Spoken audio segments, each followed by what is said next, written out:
Shavuot, Shalom, Shalom, boa tarde. Estamos no primeiro dia da semana, o primeiro dia do Shabat. Estamos iniciando uma nova semana com novos desafios, sem sombra de dúvidas, bem como com as duas últimas porções da nossa Parashá semanal, que vamos encerrar o livro de Levítico essa semana.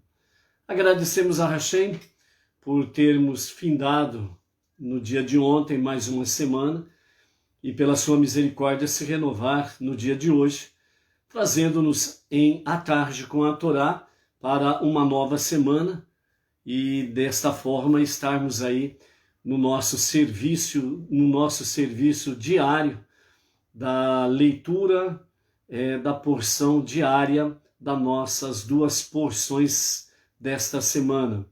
Então nós temos nessa semana a porção de número 32, 32ª, de nome Behar, que significa na montanha ou no monte, e a 33ª porção, que é Berukotai, que nós temos aí, estes são os decretos, E temos diante de nós os desafios para o aprendizado dessa semana.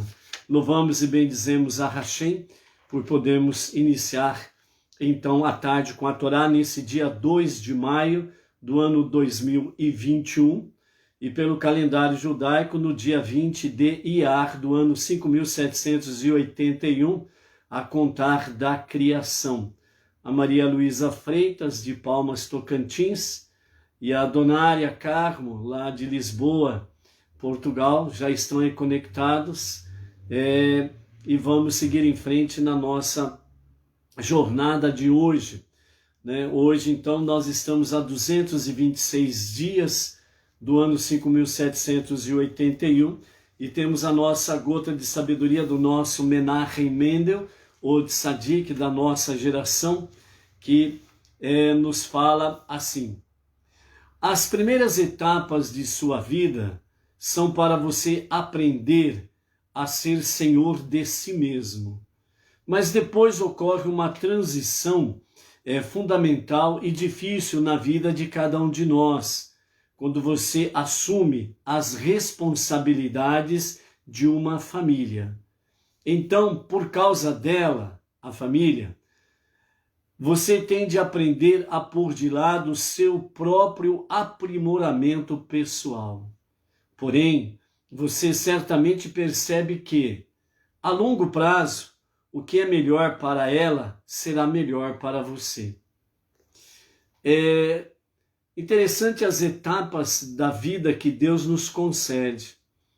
Os primeiros anos da nossa vida são para aprendermos realmente que nós somos senhores de nós mesmos. Então, os primeiros anos de vida, nós sempre estamos envolvidos com o nosso eu, o nosso ego, os nossos próprios propósitos, os nossos objetivos, os nossos planos e assim sucessivamente. Mas depois de algum tempo, nós temos uma transição difícil, mas de fundamental importância para a nossa vida. E essa transição chama-se família. Então, por causa dela, por causa da família, nós também aprendemos nessa transição difícil que, em primeiro lugar, permanece a família. Então, o nosso próprio aprimoramento pessoal já fica em segundo plano.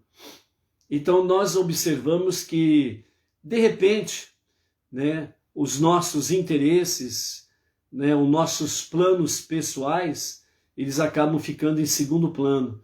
E nós colocamos em primeiro plano realmente a família. E nessa transição difícil, a princípio, mas no transcorrer dos dias, dos meses, às vezes até dos anos, nós vamos aprendendo que o que é melhor para a família também é para mim. Então nós aprendemos que se a família está bem, também estaremos. Se as coisas estão no seu devido lugar, a família, então nós vamos vendo que também as nossas coisas também estão no seu devido lugar. Nesse sentido, o que o Rebbe quer nos trazer aqui é o seguinte: a família está acima de qualquer questão. Por isso, primeiro, Deus, consciência divina, Deus acima de tudo e de todos. Segunda questão fundamental para o ser humano, família. Dentro destas duas bases é o que vai nortear toda a nossa vida. É o que vai marcar toda a nossa existência.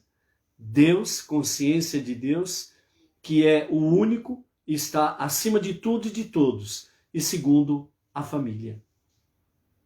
Se nós preservarmos esses dois fundamentos, então a nossa jornada pode ser difícil, mas ela vai ser para nós, vamos dizer assim, uma boa canção. Vai ser um bom perfume, vai ser aquele bálsamo para as nossas vidas, naqueles momentos mais difíceis, naqueles momentos mais conturbados da nossa existência. Nós vamos vendo que a consciência divina, a consciência que há um só Deus, que está acima de tudo e de todos. E em segundo lugar, família. Então nós vamos percebendo realmente o quanto é maravilhoso termos este bálsamo em nossas vidas. Deus e família. Então que a nossa jornada, a nossa caminhada, ela seja cada vez mais firmada nesses dois patamares, nesses dois alicerces, a base de tudo, para tudo. Deus e família. Baruch Hashem. Carla de Costa, chegando por aí, Malu, lá do Distrito Federal, Carla de Costa, Santa Catarina, Marli, Israel, Vitória, Espírito Santo, né? Estamos aí conectados em A Tarde com a Torá. Hoje nós estamos no dia 20 do mês de Iyar, do ano 5.781, a contar da criação. Vamos ver algumas coisas interessantes, tristes também, referente a essa data, o dia 20 de Iyar. Então, até o pôr do sol de hoje, nós estamos no 35º dia da nossa contagem de Homer. A partir do pôr do sol, nós vamos então para o 36º dia. Na história judaica, no ano 1312, antes da Era Comum, no dia 20 de Iyar, no ano 2449, a contar da criação, e 1312, antes da Era Comum, quase um ano após a outorga da Torá no Monte Sinai, o povo de Israel então levantou o acampamento, onde estava próximo à montanha, onde receberam a outorga da Torá. Eles retomaram sua jornada assim que o pilar de nuvens levantou-se pela primeira vez sobre o tabernáculo, sinal divino que indicava a jornada no deserto, que ocorreria pelos próximos 38 anos, até chegarem à Terra Santa. No ano 1288 da Era Comum, do tempo presente, nós tivemos aí os judeus de Troyes são queimados, ou seja, 13 judeus de Troyes, na França, foram queimados pela Inquisição Romana no dia 20 de Iyar do ano 1288. Os 13 judeus escolhidos, eles pertenciam às famílias mais ricas da comunidade.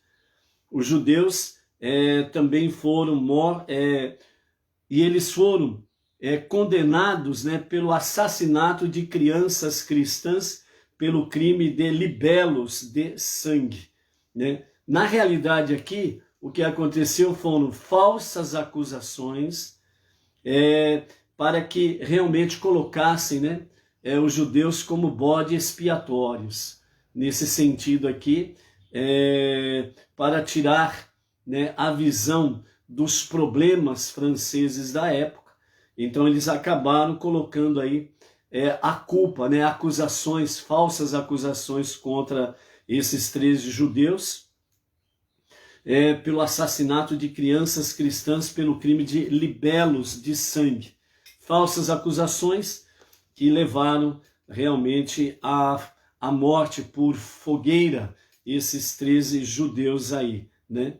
E esses 13 judeus, coincidentemente, entre aspas, né, eles foram exatamente escolhidos por serem membros das famílias mais ricas da comunidade, né? Então, quer dizer, qual foi a forma, né, deles poderem tomar posse das propriedades dos enumerários desses 13 judeus, dessas 13 famílias, que eram as mais ricas da comunidade? Então, uma forma, entre aspas, né, legal, que nessa época aí a corte francesa achou, foi realmente colocar esses 13 judeus, essas 13 famílias, como bode expiatório, acusá-los falsamente do crime do assassinato de crianças cristãs, né, que era uma época propícia para ficar jogando, né, judeus e cristãos uns contra os outros, principalmente os cristãos contra os judeus. Tanto é que na antiguidade existia falsas acusações contra os judeus que roubavam crianças, né, praticavam tráfico de crianças e por aí afora vai, né? Tudo justamente para denigrir a imagem dos judeus, né? E dessa forma, então, por serem 13 famílias riquíssimas, as mais ricas da comunidade, então com as falsas acusações, a justiça francesa da época confiscou todos os bens, todas as propriedades, todas as riquezas, todos os enumerários, né, por causa dessa falsa acusação. Então, nessa mesma época também, outros judeus foram mortos em outras cidades francesas, também coincidentemente, com a mesma acusação, né, de assassinato de crianças cristãs, sempre procurando entre as comunidades judaicas os mais ricos para acusá-los falsamente, condená-los à morte por fogueira e na sequência confiscar os seus bens, né? Entre aspas, né? Um roubo legal, se porventura pode existir isso, né? Então é isso daí, né, amados? No ano 1939 da nossa Era Comum, o Hospital Universitário e Centro Médico Hadassah foi inaugurado no Monte Scopus, em Jerusalém. O hospital, projetado pelo famoso Bauhaus arquiteto Erich Mendelsohn, abriu suas modernas instalações ali em Jerusalém. No ano 1942, na mesma data do dia 20 de Iyar, o gueto de Kovno, os nazistas decretaram a execução de todas as mulheres judias que estavam grávidas, né? Então, nessa época aí, os nazistas condenaram à morte todas as mulheres grávidas junto com seus bebês, né? Então, essa é a data do dia 20 de Iyar. Algumas coisas ligadas à história dos nossos amados irmãos judeus, ok? Vamos então para a nossa contagem do Homer, né? Danilo da Silva, shalom, shalom, se conectando aí também conosco nessa à tarde com a Torá. O Paulo e a Renata Xavier também conectados aí, Baruch Hashem. Vamos então seguir em frente aí na nossa live de hoje aqui. Então vamos contar o Homer a partir do pôr do sol de ontem até o pôr do sol de hoje. São 35 dias da contagem do Homer, ok? Conte o Homer. Hoje são 35 dias que perfazem 5 semanas do Homer.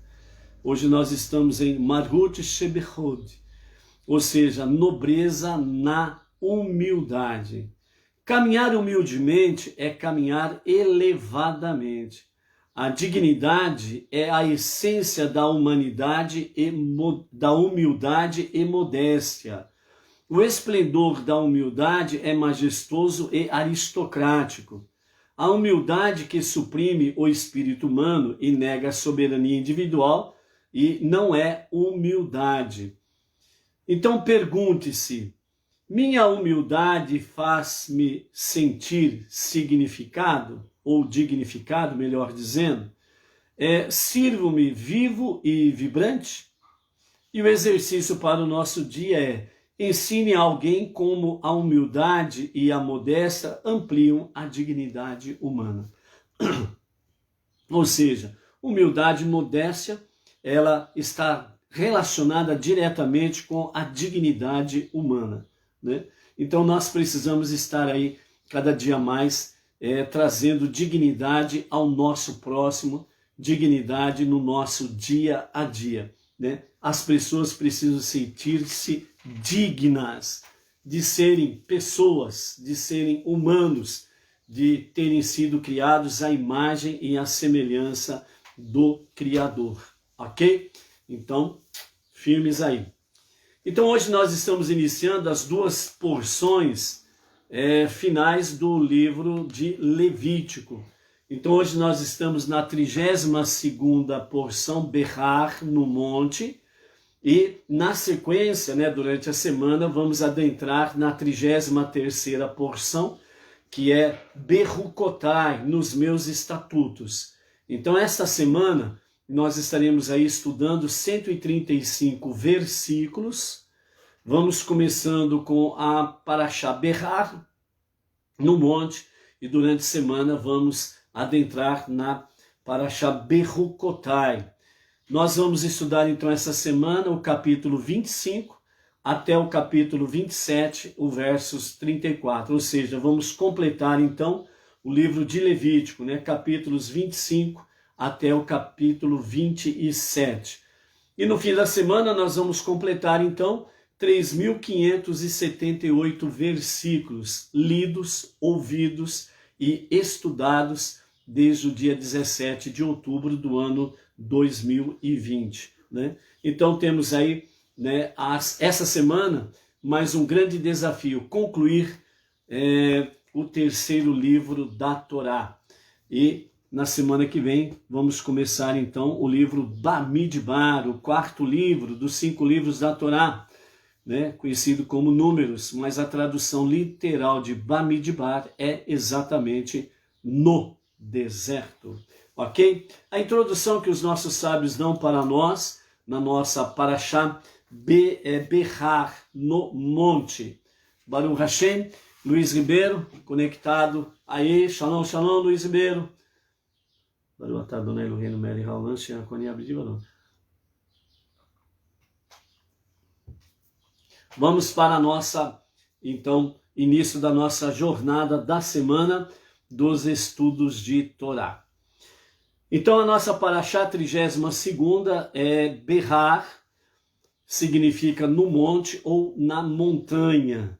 Então os nossos sábios dizem que o Midrash declara que Deus escolheu dar a Torá no Monte Sinai, porque era o menor das montanhas, para sugerir exatamente humildade. Segundo os nossos sábios, através da Mishnah, quando foi para ser a outorga da Torá, os montes nesta região, cada um começou a requerer diante de Deus a questão de que seja a outorga da Torá no meu monte, que eu sou o monte mais elevado. O outro dizia, eu sou o monte mais robusto, e por aí afora vai, segundo os sábios da Mishnah. Mas aí Deus disse, não, a outorga da Torá vai acontecer no Monte Sinai, que é o menor dos montes aqui existente, para trazer uma visão sobre humildade. Por isso, então, fica a seguinte pergunta: se Deus desejava trazer, então, uma visão de humildade, não seria melhor, então, ele trazer a outorga da Torá numa planície, que seria lá embaixo, nenhum monte, nenhuma elevação, seria na planície? Então, dessa forma, o Monte Sinai é a menor das montanhas, mas mesmo assim ela ainda é uma montanha. E nesse sentido, dificilmente poderia sugerir modéstia e humildade. Então, por isso, os sábios trazem a pergunta: não seria melhor na planície? Né? Estaria realmente bem lá embaixo, no nível do solo, e haveria então uma visão, sem sombra de dúvidas, de humildade. Mas por que no Monte Sinai? Né? Osair Leal, Baruch Hashem Osair. Além disso, nossa paraxá ficou conhecida pelo nome Na Montanha, e sem mesmo um esclarecimento do que se trata do Monte Sinai, a menor das montanhas. Seguramente o título Na Montanha, Behar, por si só já perdeu qualquer conotação de humildade. A necessidade da humildade no serviço de Deus varia de acordo com o nível de conhecimento e de crescimento espiritual da pessoa. Em geral, uma pessoa se encaixa em uma das 3 categorias. Os nossos sábios falam que há 3 categorias no sentido das pessoas serem encaixadas. 3 categorias. A primeira eles chamam de iniciante, a segunda de intermediário e a terceira avançado. A primeira categoria, no sentido de iniciantes, então fala sobre um novato no estudo e na prática do judaísmo. Ainda não treinou sua mente e personalidade para se harmonizar com os valores de judaísmo. Assim, nesta frase, qualquer rastro de ego provaria ser totalmente contraproducente para o seu crescimento espiritual, pois o seu ego serviria para fortalecer sua personalidade não refinada. Ou seja, nesse primeiro nível aqui, que nos fala iniciante, ainda a pessoa ela está numa transição. Então, mais do que nunca, ela está muito cheia de altos e muito mais ainda cheia de baixos, né? Então, a oscilação ela é muito grande. O ego ainda fala muito forte. E a pessoa que está dentro desse grupo iniciante, ela ainda não está com a sua mente e a sua personalidade muito bem treinada, muito bem fundamentada dentro dos valores judaicos. Por isso, todo não-judeu, todo Benei Noach, precisa realmente de uma orientação rabínica na sua jornada monoteísta, desde o seu princípio até os seus finalmente, certo? Mas principalmente no início é muito importante essas orientações, né? Por isso a gente sempre fala que nós precisamos, como Benei Noach, que estamos saindo a maioria saindo de meios religiosos até então, dentro da nossa experiência passada, outros nem tanto tendo uma certa experiência, mas uma grande maioria tendo uma certa experiência religiosa lá atrás. Então, quando chega agora, já começa a chegar já de, como diz outro, né? Em vez de entrar de corpo e alma, como diz, né? Dentro do monoteísmo judaico e passo a passo, de forma compassada. Vimos aí o exemplo do Rabi Akiva, quando ele viu aquela pedra com um buraco no meio dela, e ele observou que a fragilidade de gotas caindo constantemente na pedra acabou escavando a pedra. Então ele chegou à conclusão de que se a água mole, a água frágil, ela na sua insistência diária, constante, gota a gota sobre a pedra, ela conseguiu perfurar, escavar a pedra. Assim também a Torá, eu conseguirei entendê-la, né? Passo a passo, medida a medida, com insistência e perseverança. Não era simplesmente da noite para o dia. Então é passo a passo. O iniciante, ele precisa ter a consciência de que ele está começando do zero na realidade. Está começando do zero, porque até então ele teve uma experiência dentro de um campo religioso não judaico, não devidamente fundamentado nos 5 primeiros livros da Bíblia e dentro da sabedoria milenar judaica, da realidade do verdadeiro monoteísmo e do conhecimento mais profundo da palavra da Torá, que foi escrita plenamente, 100% no hebraico. Então é passo a passo, é medida sobre medida, né? Então a gente tem aí, por exemplo, pessoas que estão iniciando, né, têm iniciado a sua vida monoteísta dentro do campo judaico, né? E já começa a querer saber qual é o avesso do mundo, né? Já quer saber aonde que está a vírgula do ponto e vírgula, da exclamação, da poeira cósmica, aonde que está. Ou seja, já fica procurando já de cara, né? Pelo em ovo, chifre na cabeça de cavalo, né? Já começa a querer encontrar já querendo saber, de repente, né? Qual é a matemática do universo, sem conhecer o ABC, né? E muitas vezes as pessoas entram dentro da jornada monoteísta e já quer conhecer a Kabbalah, né? Mais profunda, nos níveis mais elevados, sendo que ainda não sabe nem aonde está o seu nariz, né? Então fica difícil isso daí. Então começa uma confusão das coisas e acaba aí muitas vezes até entrando de uma forma conturbada na sua jornada monoteísta. O Rabi Akiva, que essa semana tem sido o nosso exemplo, ele quando entrou na escola com 40 anos. Ele foi junto com o seu filho de 5 anos, na classe do seu filho de 5 anos. Ou seja, um homem de 40 anos, numa classe de alunos, na média de 5, 6 a 7 anos no máximo. Ele foi aprender, né, o Aleph Beit, o alfabeto hebraico.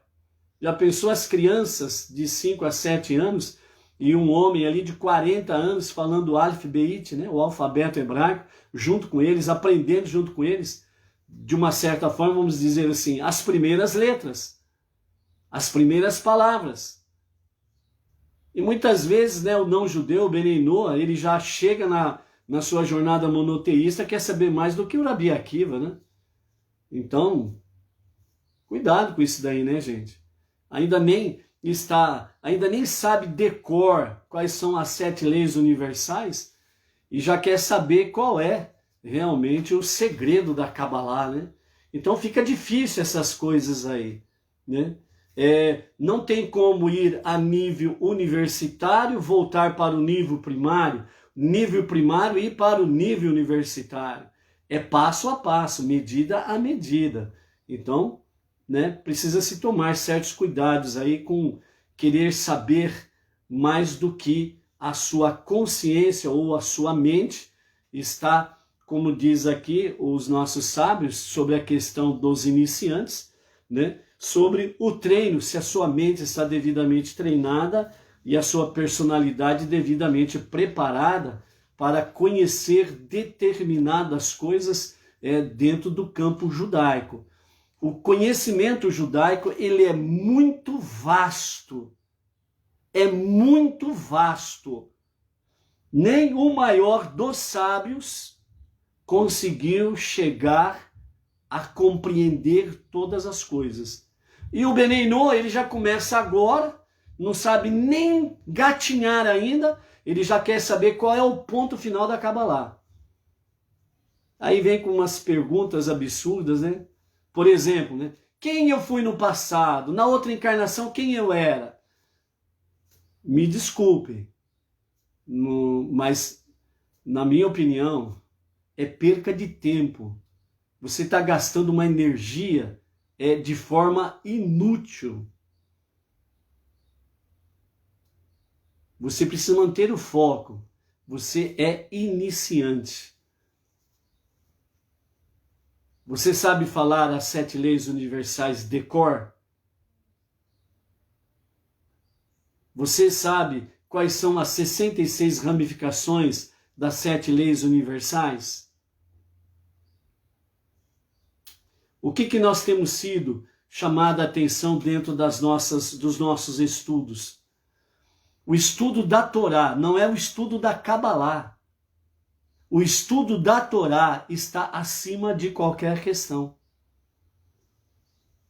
O estudo da Torá, a grandiosidade de Deus e os seus mandamentos é a nossa prioridade. Não é a Cabalá. Não é a Cabalá.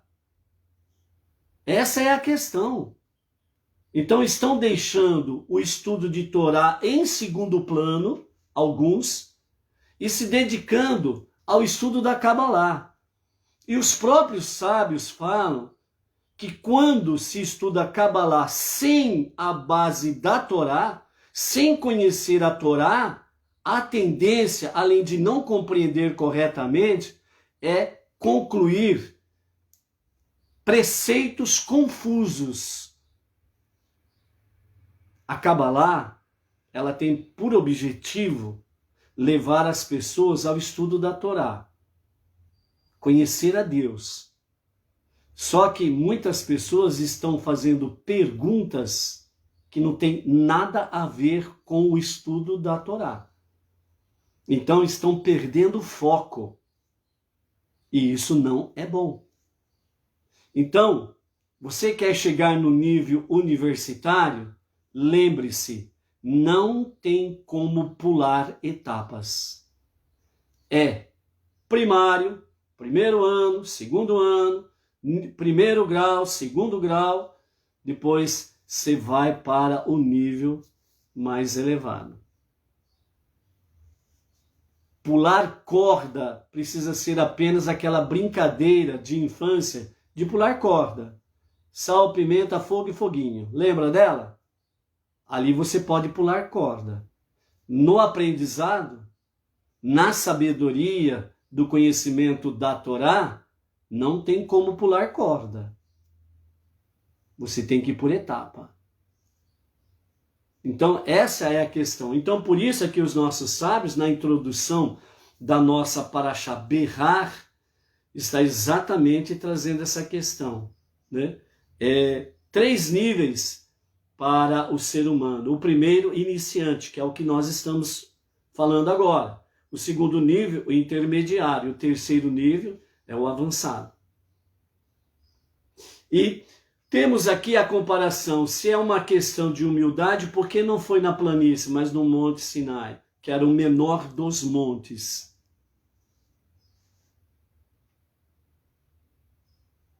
Então, se a coisa fosse fácil, qualquer um poderia começar do nível universitário para baixo. Mas como as coisas não são fáceis, precisa começar degrau a degrau, passo a passo, lição a lição, para poder chegar lá no nível universitário. Se você obedece às regras, né? Então, realmente, quando você se formar lá na frente, no nível universitário, você vai estar tranquilo. Você seguiu as etapas, você não burlou o esquema, né? Ou seja, você não burlou o sistema do aprendizado. Você não pulou etapas, você seguiu as etapas. O segundo nível, que é o nível intermediário, os nossos sábios dizem assim: aqui a pessoa já refinou consideravelmente sua personalidade para aderir aos valores judaicos e adquiriu muito conhecimento.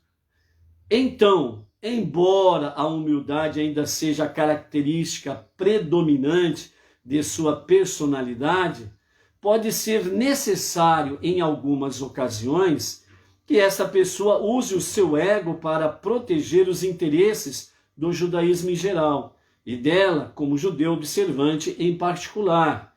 Não obstante, seu ego ainda deveria ser temperado cuidadosamente, com humildade, para impedir que ela se conduza à arrogância ou ao egoísmo.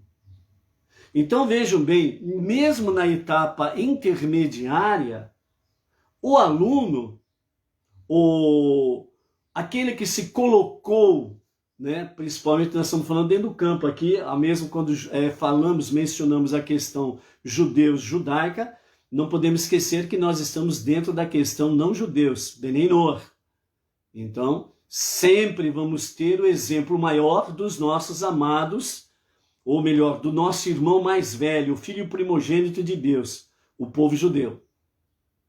Dentro disso daqui, o intermediário, ainda assim, mesmo que ele tenha um bom conhecimento, um bom refinamento da sua personalidade dentro dos valores judaicos, mesmo que ele tenha ainda uma boa quantidade de humildade, todavia, ainda ele precisa ser vigilante na sua humildade, para que ele não seja conduzido à arrogância e ao egoísmo.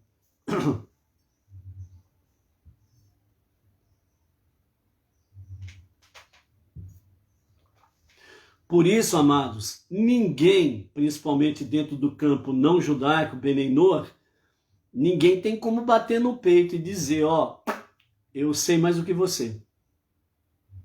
Eu sou melhor do que você. Eu sou mais inteligente do que você. Para quem diz isto, olha só uma coisa. Não fala abobrinha. Seja humilde. Por isso que ainda no nível intermediário, ainda é necessário muita vigilância para que a pessoa não seja conduzido à arrogância e ao egoísmo. Então nós já estamos vendo aqui duas etapas em que mesmo assim requer muita vigilância dos praticantes. Então, cuidado. O terceiro nível é chamado do nível avançado. Se uma pessoa transformou totalmente sua mente e seu corpo para querer só os valores do judaísmo, então seu ego já não se afirma como uma ameaça à sua relação com Deus. Ao exercitar seu ego, ela apenas reforçará e fortalecerá uma personalidade que é totalmente dedicada à Torá. Então, no nível avançado, nós temos aqui aqueles que são 100% Torá. Aí você pode dizer assim, eu sou 100% Torá, eu estou com a Torá e não me abro. Beleza. Como linguajar, como ditado, como expressão aí, beleza. Tudo bem, tranquilo. Quando você diz isso no sentido de que até onde você chegou na sua jornada monoteísta, com base no judaísmo, e você está dizendo, estou com a Torá e não me abro, significando que, eu cheguei aqui, não vou voltar mais atrás. Não tem como mais voltar atrás. Aí, ótimo, você está certo. Parabéns para você. Agora, se você quer dizer que você é 100% Torá, aí precisa parar, refletir e analisar à luz dos sábios e à luz da Torá. Porque quando nós temos aqui o nível avançado, só para termos uma ideia, o nível avançado são os tzadikim que estão nesse nível, melhor dizendo. Quem são os tzadikim? Os justos. Aqueles que venceram completamente o seu ego, o seu egocentrismo, e para eles, o ego não tem mais efeito nenhum. Eles respiram Torá, eles olham Torá, eles ouvem Torá, eles falam Torá, eles vivem Torá, eles exalam Torá. Nesse nível, os tzadikim. os justos. Aí fica a pergunta, estamos nesse nível? Não, ainda não estamos. Podemos chegar? Sim, depende de cada um, não resta dúvidas. O buscar. Mas nós não estamos nesse nível. Então, a nossa vigilância na humildade, na modéstia da nossa jornada monoteísta, ela precisa ser 24 horas por dia. Não tem como você chegar 1 ano, 2 anos, 3 anos, 9 anos, 10 anos como um Benei Noach e você achar que sabe igual um rabino, por exemplo. Não, não sabe. No máximo você pode ter chegado no nível intermediário. Para chegarmos no nível avançado, nós precisamos ainda remar bastante. Precisamos remar bastante. Por isso a nossa vigilância ela tem que ser constante, na humildade e na modéstia, para que a arrogância e o egoísmo, que são armas do nosso ego, do nosso egocentrismo, não venham dominar as nossas vidas. De vez em quando nós temos uns lampejos, né, do nosso ego, da nossa arrogância e do nosso egoísmo. Isso daí é para mostrar que o quanto que nós precisamos trabalhar. O quanto que nós precisamos trabalhar no nosso dia a dia. Mas isso significa andarmos etapas, passo a passo, e progredirmos sempre.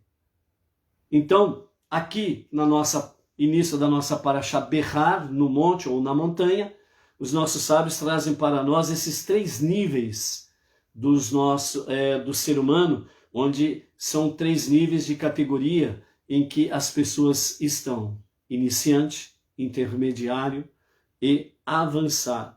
É por isso que a nossa Parashá, que é chamada de Berrar, sem esclarecer que se trata aqui do Sinai, falando sobre no monte, na montanha, não fala especificamente o nome Monte Sinai, a Torá está nos ensinando que todo judeu é capaz de se tornar um gigante espiritual, cuja personalidade é tão sagrada que não precisa ser contida com humildade. Então, no nível judaísmo para judeus, então aqui os sábios dizem que a Torá está ensinando aqui que realmente todo judeu ele tem condições de ser um gigante espiritual. Nesse sentido, a sua personalidade se torna tão sagrada que não é preciso conter a humildade. O que significa isso? Ele não precisa se preocupar em ser humilde. Por que ele não precisa se preocupar em ser humilde? Porque o ego já não tem mais efeito na vida dele. Esses que chegam ao nível avançado, gigantes espirituais, os nossos sábios, os nossos tzadikim, eles não se preocupam mais com a humildade, porque isso já não tem mais nenhum efeito na vida deles. Eles venceram esse patamar de serem precavidos sobre a arrogância e o egoísmo. Eles não precisam mais serem vigilantes sobre a questão da humildade para que a arrogância e o egoísmo se manifestem, porque não se manifesta mais, não tem mais efeito na vida deles. Esse é o objetivo que os sábios falam que todo judeu deve buscar, o nível avançado. Da mesma forma, para nós não judeus, é também um nível avançado que nós precisamos focar como objetivo maior. Mas nós não podemos esquecer que nós temos que passar pelo nível iniciante e intermediário. Não adianta você ser um iniciante e pular para o avançado, sem passar pelo intermediário. Então, por isso, arrogância e egoísmo é aquilo que faz com que a pessoa pule as etapas. Procure saber mais do que lhe é devido no momento. Todo aquele que entra na escola, ele começa a aprender o alfabeto. Ele não vai aprendendo as palavras. Ele vai aprendendo primeiro o alfabeto, conhecer o alfabeto. Depois as primeiras palavras. Depois as primeiras frases. Depois as primeiras orações. Depois os primeiros textos. E assim sucessivamente. Pular está ligado ainda ao ego, à arrogância e ao egoísmo. Eu quero. Eu quero.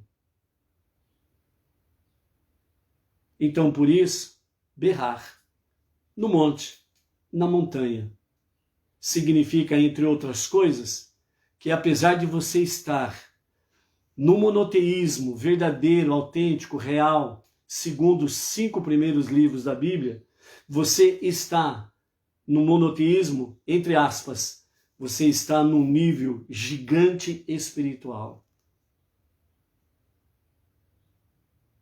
Mas você não pode permitir que a arrogância e o egoísmo prevaleça.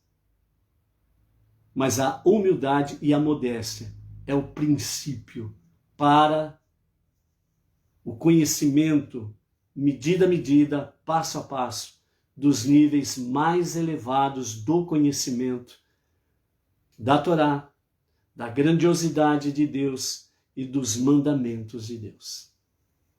Baruch Hashem? Vamos para a nossa primeira leitura, então. A nossa primeira leitura está no capítulo 25 do livro de Levítico, e nós vamos hoje ler e ouvir do versículo 1 até o versículo 18, ok? Então, e depois vamos comentar alguma coisa aqui sobre a questão da Shemitah, né? Que vai ser lido aqui, ok? Vamos lá? Quem mais está aí? A Ana Eustáquio, o Luiz Ribeiro,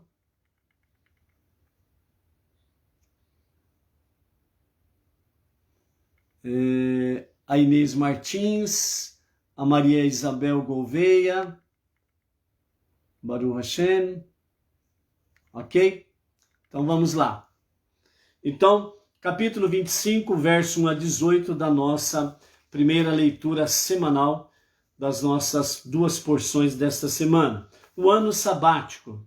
Deus falou a Moisés no deserto, no Monte Sinai, dizendo: fale aos filhos de Israel, dizendo-lhes: quando vocês vierem à terra que eu estou dando a vocês, a terra deve descansar um Shabat para Deus. Vocês podem semear seus campos por 6 anos, e por 6 anos podem podar suas videiras e ceifar suas safras. Mas no 7º ano a terra deve descansar por completo. É um Shabat para Deus. Vocês não podem plantar seus campos nem podar suas videiras. Não ceifem para si as safras que cresceram por si próprias e não vindimem as uvas em suas videiras não podadas, uma vez que é um ano de descanso para a terra. O produto que cresce sozinho durante o Shabat da terra será sem dono e assim disponível para todos. Para vocês, para seus escravos e para as escravas, para seus empregados não judeus e para os residentes que vivem com você. Toda a produção pode permanecer em sua casa para ser comida pelos animais domésticos, desde que sobre o suficiente em sua terra para os animais selvagens. A partir do versículo 8, nós temos aí o ano jubileu. Vocês contarão 7 anos sabáticos, isto é, 7 vezes 7. O período de 7 ciclos sabáticos será assim de 49 anos para vocês. No ano seguinte, no 10º dia do 7º mês, vocês anunciarão o ano do jubileu com o toque do chofar. No dia da expiação, vocês tocarão o chofar por toda a terra. Os juízes da corte santificarão o 50º ano inteiro, declarando a liberdade por toda a terra, de todos os escravos hebreus que vivem nela. Este é chamado o ano jubileu para vocês.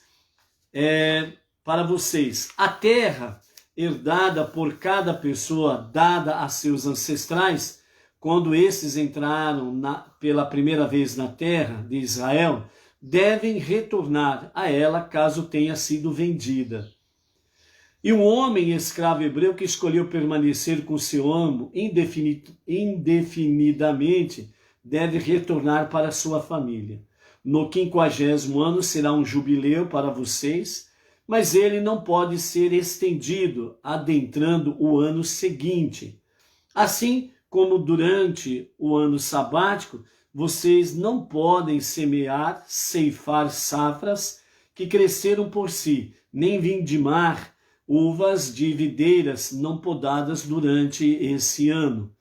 Porque é ano jubileu. Se você vender a produção deste ano, seu dinheiro tornar-se-á restrito, como se tivesse sido dedicado ao templo sagrado para vocês. Assim como durante o ano sabático, vocês poderão comer os produtos dos campos e abastecerão suas casas, cuidando para que haja o bastante para os animais selvagens dos campos. Se uma pessoa vende um campo de sua propriedade hereditária e seu filho então o compra do novo dono, este campo deverá retornar no ano jubileu ao pai, que é o dono de direito dessa propriedade. Assim, quando vocês comprarem ou venderem terra para seu próximo, não engane um ao outro.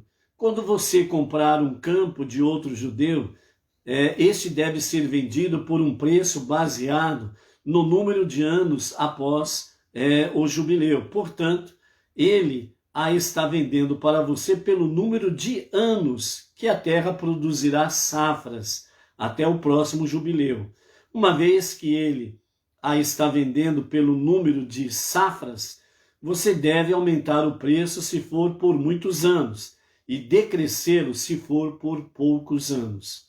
Uma pessoa não deve iludir verbalmente seu irmão judeu ou lhe dar maus conselhos. Como ninguém pode conhecer suas verdadeiras intenções e você pode sempre escapar da responsabilidade, vocês temerão o Deus de vocês, pois eu sou Deus, seu Deus. Observe meus suprarracionais decretos e preserve minhas leis racionais e os mantenho, e pelo mérito de guardar os anos sabático e de jubileu, o povo judeu viverá na terra em segurança. Aqui nós finalizamos então a nossa primeira leitura da semana, ok? A mensagem para nós dessa Parashá Berrar, ela está nos falando explicitamente sobre a questão da terra. Então, a Torá, ela de fato nos traz um quadro sinistro para os fazendeiros de Israel. Após receberem as ordens na Parashá, lá no capítulo 19, a Parashá Kedoshim, de que algumas porções da colheita devem ser deixadas para os pobres, como os cantos do campo, a produção esquecida quando da colheita, etc. né? Então, essa semana, a Torá, ela informa aos fazendeiros que devem também observar a Shemitah, permitindo que seu campo permaneça em culto a cada 7 anos. Então, a Shemitah, ela é o ano sabático. Então, durante um ano inteiro, né, o povo não vai trabalhar na terra, não vai preparar a terra, não vai semear, não vai plantar absolutamente nada e nem vai ceifar para produção própria ou para vender. Então, é a Shemitah. Dessa forma, então, os sábios dizem assim, ó, esse é um remédio difícil de engolir. Já pensou se um único dia da semana parar todas as atividades por causa do Shabat semanal? Então, agora, parar um ano inteiro, ainda mais quem vive da agricultura, né? Então, realmente os sábios dizem, não é um remédio doce, é um remédio amargo, né? Mas, para manter-se, né, kasher e celebrar o Shabat, são coisas que exigem realmente um sacrifício, um alto sacrifício, o próprio meio de vida por um ano inteiro. Vai parecer que vai ter um suicídio financeiro, né? Parece que vão morrer de fome, né? Olhando de um ponto de vista assim, falando de uma forma humana simples, né? Você almoça, vamos dizer, vamos começar pela manhã, quando você acorda, etc e tal, aí você vai tomar o café da manhã. Aí você está tomando o café da manhã e você diz assim, o que vamos ter para o almoço? Você está tomando café e já está pensando no almoço. Chega no almoço, está almoçando, aí já no meio ou no finalmente do almoço, o que nós vamos ter para o café da tarde? Já no café da tarde, o que nós vamos ter para jantar? Então, quer dizer, as pessoas, elas comem pensando o que vão comer depois de novo. As pessoas vão viajar. Então, o que eu vou levar para comer? No caminho tem algum posto para parar, onde a gente pode se alimentar adequadamente? Então, as pessoas, elas estão sempre pensando o que comer, como comer, aonde comer. Agora vem o Eterno e fala pela Torá, ó, uma vez por semana, para tudo. Aí como que fica? Um dia já é preocupante. Agora vem na Parashá Berrar, que é a que nós estamos iniciando. Aí então Deus vem pela Torá e ordena, ó, vocês a cada 6 anos, vocês vão trabalhar a terra como 6 dias da semana. Vocês trabalham à vontade, mas no 7º dia, no 7º ano, vocês não vão trabalhar na terra em hipótese nenhuma. Vocês não vão mexer na terra, vocês não vão plantar, não vão ceifar nada. Um ano inteiro. Aí então, se no dias normais o que nós vamos comer no almoço, o que nós vamos ter para a janta? E agora, um ano inteiro sem trabalhar a terra, sem ceifar? Então, e aí? O que nós vamos comer durante o ano inteiro? Já pensou? Né? O conflito que gerou nas pessoas? Dessa forma, então, a pergunta, por que a Torá exigiu tanto do povo, e principalmente dos fazendeiros, para deixar a terra descansar um ano inteiro? Embora, né, há vários comentários sobre isso, né, os sábios trazem para nós o comentário do Rabi Kelly Yakar, né? Então ele rejeita a maioria das explicações que são dadas sobre a questão da Shemitah, e ele oferece a sua própria hipótese. Então ele diz assim, o rabino Kelly Yakar. Então ele teoriza que a Torá havia exigido a cessação de toda atividade agrícola a fim de inculcar no povo judeu um senso de confiança e fé em Deus. Então, para o rabino Kelly Yakar, o objetivo principal de Deus é para que o povo tirasse os olhos da terra, tirasse os olhos da boa terra, tirasse os olhos da fortaleza desta terra que produz frutos em abundância. Tanto é a terra prometida que emana leite e mel em todos os níveis. Então, segundo o rabino Kelly Yakar, ele fala que o objetivo de Deus é fazer com que o povo tire os olhos disto ou destas coisas. Mas aí eles vão colocar os olhos aonde? É aí que está o X da questão, em que o rabino Kelly Yakar foca, onde ele diz que o segredo é para que o povo deixe de olhar para a terra, ou seja, pare de olhar para baixo, olhe para cima. É dali que vem o teu sustento, é dali que vem a tua proteção, é ali de cima que vem a tua ajuda. Não é a terra. A terra é apenas um dos instrumentos que Deus usa para te sustentar. Então, para o rabino Kelly Yakar, esta era a grande mensagem que Behar vem trazer sobre Shemitah. Para que dessa forma o povo pudesse realmente cada vez mais ter a sensibilidade de fé e confiança no soberano do universo. É a mesma coisa transportando isso para nós, principalmente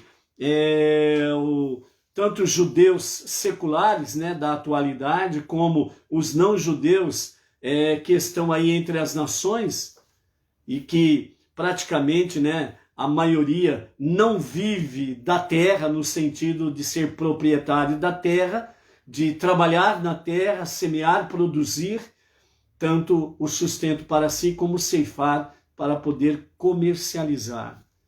Então o aprendizado aqui é de acordo com a nossa realidade. Obviamente quem tem propriedade e tem na agricultura o seu sustento diário, etc. e tal, a lição é a mesma para também aqueles que não têm essa questão de trabalhar na terra. Mas a essência aqui que o rabino Kelly Yakar quer trazer para nós, em todos os níveis da nossa vida secular, é que não podemos depositar a nossa confiança, a nossa esperança naquilo que porventura tenhamos de forma provisória. O nosso sustento, a nossa proteção, a nossa segurança, ela vem do Criador. Ela vem de Adon Olam, o Senhor do universo, ou o soberano do universo. Então, nesse sentido, o que realmente o rabino Kelly Yakar quer trazer para nós é que o Criador instituiu o ciclo Shemitah para que o povo percebesse que suas conquistas e realizações dependem completamente, exclusivamente da graça e da boa vontade de Deus. Então, seja o que for, você não pode perder esta visão. Somente através da graça e da boa vontade de Deus que você pode ter sustento, você pode ter proteção, você pode ter segurança, você pode ter vida. Fora a graça e a boa vontade de Deus, você não tem e no que se apegar para ter segurança, sustento e proteção. Então, dessa forma, quando nós confrontamos a nossa realidade, nós entramos nesse conflito. Ou eu confio na boa vontade de Deus e em sua graça, ou eu confio nas minhas forças, no que eu sou, a posição social que eu ocupo, no salário que eu tenho garantido mês a mês, ou algo semelhante, nas minhas propriedades, no meu negócio e assim sucessivamente. Ou eu confio na boa vontade e na graça de Deus. É eu que vou escolher. É você que vai escolher. Dentro desse nível, aplicando o Salmo 121, né? Eleva os meus olhos para os montes, de onde me virá o meu socorro? E a resposta, o meu socorro, vem daquele que criou os céus e a terra. Ou seja, o soberano está acima de tudo e de todos. Dentro desse nível aqui, então eu olho para aquilo que eu possuo, eu olho para aquilo que eu tenho, eu olho para aquilo que sou, eu olho para os meus negócios, para a minha propriedade, para os meus bens, para os meus salários, para a minha herança.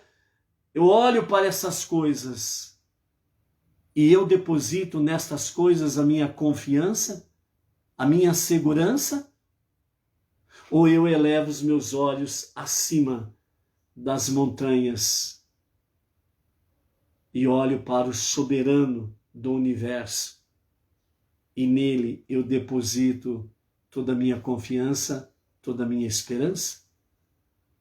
Então você vai decidir. Por isso, o ciclo de Shemitah, a cada 6 anos, o 7º ano, a terra cessa de se trabalhar nela. A terra vai descansar. Ninguém tem a autoridade divina para mexer na terra, trabalhar na terra. A terra vai descansar. O que ela produzir é disto que vocês se sustentarão. A terra não vai produzir nada. Não tem o que comer. E aí?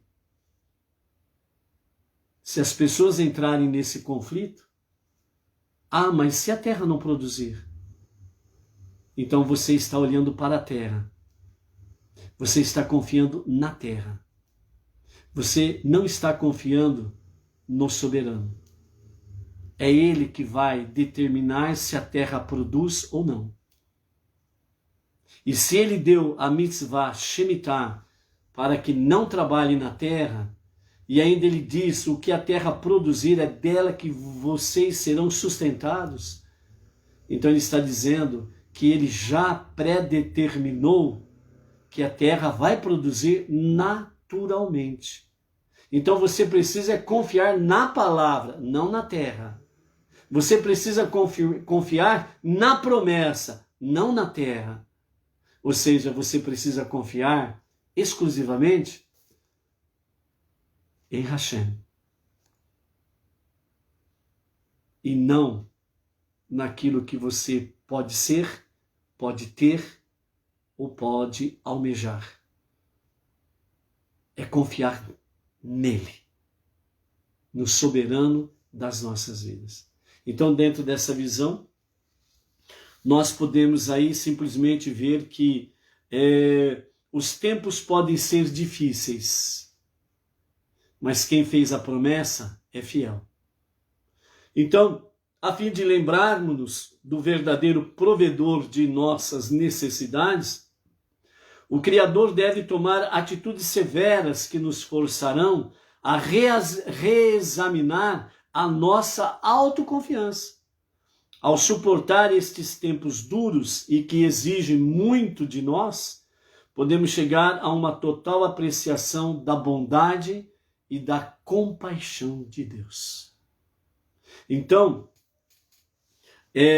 nesses tempos difíceis, não estamos focando apenas aqui na questão propriamente dita de Shemitah, mas os tempos atuais que nós estamos vivendo. Aonde que nós estamos colocando a nossa confiança e a nossa esperança? Nesses tempos de pandemia, nesses tempos de milhões e milhões de pessoas sendo desempregadas, não tendo o que se sustentar, o perigo que ronda cada ser humano nos 4 cantos do nosso planeta. a pandemia que está aí, mas não existe só essa doença aí. Existem tantas outras doenças que estão matando diariamente milhares e milhões de pessoas. Elevo os meus olhos para as montanhas. Quem vai nos ajudar, nos proteger, nos dar segurança? Então, nesses tempos difíceis, é onde é requerido de cada um de nós o exalar o melhor de nós e não o pior de nós. É um momento adequado para que nós possamos não somente suportar estas adversidades, mas não permitir que a arrogância, o egoísmo, a raiva, o ódio venha florir em nossas vidas, mas suportar com humildade, com modéstia, dependendo única e exclusivamente do soberano das nossas vidas, onde nós temos total segurança, total proteção, e de onde vem o nosso sustento para vivermos e sobrevivermos nesse tempo presente. Há algum lugar onde você possa dizer, estou seguro? Não há. Por isso, diz o salmista, os que confiam em Hashem são como os montes em torno de Jerusalém, que não se abalam, mas permanecem para sempre. Por isso, o desafio para conosco nesta semana, sermos como os montes em torno de Jerusalém, que não se abalam, mas permanecem firmes para sempre. Seja forte. Resista ao ego, que se revela com arrogância, com egoísmo, com raiva e com ódio. E seja luz, para que a escuridão e as trevas caiam por terra continuamente. E eleve cada vez mais os seus olhos além das montanhas, porque só dele vem o nosso socorro, a nossa ajuda. Que Hashem seja exaltado na tua vida, dia a dia, momento a momento. Até amanhã, em A Tarde com a Torá. Shalom, shalom.